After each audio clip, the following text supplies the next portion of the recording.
hana shi wa'azi. Duk inda wa'azi ne ko faɗa ko gargadi shi ba ya canza shi.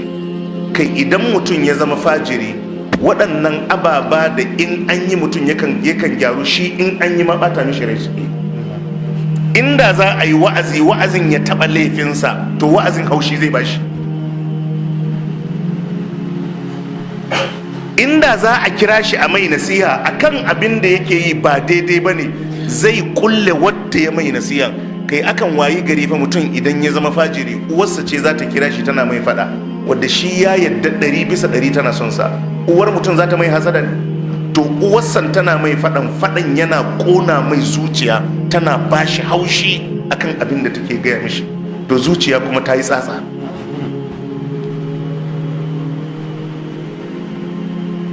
To matakin farko shine ƙarya. In har mutum ya bari ƙarya ta sarkafe shi, to za ta kai shi ta bar shi. Duk abin da za a yi ka tsaya akan gaskiya, ka tsaya akan gaskiya. Allah ya ce kitabun markum wailun yawma idhin lil mukaththibin